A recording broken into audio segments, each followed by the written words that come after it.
Hello friends. आज हम लोग डिस्कस करने वाले हैं एचडीपीई पाइप के जॉइंट के बारे में। एचडीपीई पाइप जो होती है उसको mainly high density polyethylene pipe कहा जाता है। नई टाइप की पाइप है ये, जो नॉर्मल पीवीसी और आपके जीआई से अलग होती है, इसलिए इसका जो जॉइंट करने का तरीका है ये भी अलग होता है। अभी बेसिकली मैं आपको कुछ पिक्स के माध्यम से पहले बता दे रहा हूँ बेसिक क्या क्या कैसे होता है। एक फिर लास्ट में पूरा एक मैं वीडियो प्ले कर दूंगा जिसमें वो ज्वाइंटिंग करते दिखाया गया है। सबसे पहले आप लोग ये देख रहे होंगे कि दो पाइपें हैं, इनके हम माउथ को कनेक्ट करना चाह रहे हैं, इनकी ओपनिंग यहाँ पे है। तो ये जो पूरा असेंबली है इसको हाइड्रोलिक मशीन कॉन्सेप्ट पे होता है ये। इसमें पाइपों को नजदीक लेके आया जाता है। तो पहली पिक में आप ये चीज देख पा रहे हैं। दूसरे में मैं देख रहे होंगे आप कि इन दोनों पाइप के जो ओपनिंग थी इसके बीच में हमने एक इंस्ट्रूमेंट रखा है। ये जो बेसिक इसका यूज होता है वो ये है कि वो पाइप ये हीटिंग का काम करता है।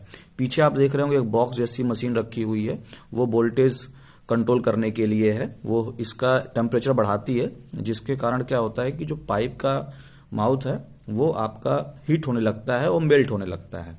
मेल्ट होने के बाद हम उसको आपस में कनेक्ट करते हैं और फ्यूज करते हैं।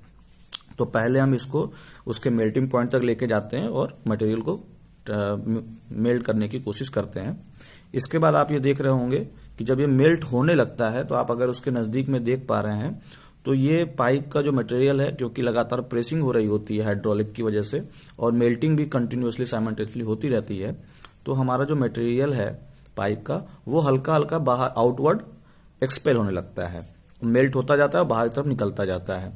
और उसका जब सफिशिएंट मेल्टिंग हो जाती है तो हम ये बीच वाला मटेरियल निकाल लेते हैं।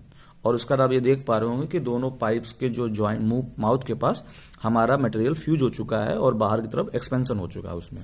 हम फिर इन पाइपों को नजदीक लेके आते हैं हाइड्रोलिक की मशीन की यूज से और दोनों को फिर आपस में कनेक्ट कर देते हैं। और कनेक्ट होने के बाद ये हमारा ऐसा जॉइंट बन जाता है। ये बेसिकली एक, जैसे आपने वेल्डिंग पढ़ी होगी उसमें बट वेल्डिंग होती है, तो ये बट टाइप की ही आप बोल सकते हैं यहाँ पे। और ये फ्यूजन कॉन्सेप्ट पे है।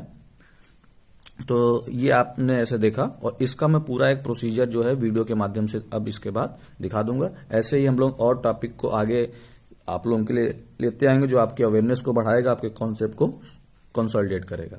तो आप लोग आगे देखिए और हम लोगों के साथ जुड़े रहिए। तो आइए अब हम लोग वीडियो के माध्यम से इसको देखते हैं। तो जैसा कि मैंने आप लोगों को पहले बता दिया सारा प्रोसीजर, तो आप देख रहे होंगे यहाँ पे हम लोग इंस्ट्रूमेंट रख दिए हैं जो इसको मेल्ट करेगा और हमने मशीन चालू कर दी है। एक्चुअली मैंने पीछे के सारे नॉइस को हटा दिया है, बहुत ज़्यादा शोर मचाती है मशीन ये। तो ये मशीन हमारी मेल्ट करना चालू कर दी है, हीटिंग देने लगी है पाइप को। और साथ ही साथ हम लोग इसको आगे की तरफ हाइड्रोलिक की साथ इसको आगे की तरफ पुल भी कर रहे हैं। तो आप ये देख पा रहे होंगे जो पाइप जहाँ पे वो इंस्ट्रूमेंट के साथ जुड़ी हुई है वो मेल्ट होने की वजह से हल्का सा वो बाहर की तरफ एक्सपेल होते जा रही है। हम इसको तब तक मेल्ट करते रहते हैं, एक लगभग ये 5 से 4 मिनट का प्रोसीजर होता है कि वो पर्याप्त मेल्टिंग हो जाए कि जब हम इसको फ्यूज करना चाहें तो हम इसको आसानी से फ्यूज कर सके। आप लोग देख पा रहे होंगे इसके दोनों साइड का प्रॉपर मेल्टिंग हो रही है पूरे सरकमफेरेंस के अकॉर्डिंग इसके, ठीक है। अभी जब ये सफिशिएंट मेल्टिंग हो जाएगी मैं आपको दिखा देता हूं, तो इसके बाद हम लोग इसको निकालेंगे। अब हम लोग इसको निकाल लेते हैं। अब ये देखिए आप इसके, और ये हम इसको नजदीक कर दिया हमने। तो ये देख रहे हैं इसका जो मटेरियल है बाहर की तरफ जा रहा है। अब आपको ऐसा देखने में लग रहा हो कि कुछ गैप हो गया है, तो हम इसको हाथ से कुछ साफ कपड़े के साथ ऐसा कर दें कि बीच में कहीं ज्वाइंट्स खाली न रह जाए। और ये हमारा ज्वाइंट अब प्रिपेयर हो गया है। ये इसका प्रोसीजर था, बस ये सिंपल सा है, एक नई टेक्निक है इसलिए थोड़ा सा एक नया था आप लोगों के लिए, तो हमने आप लोगों को दिखा दिया। Thank you.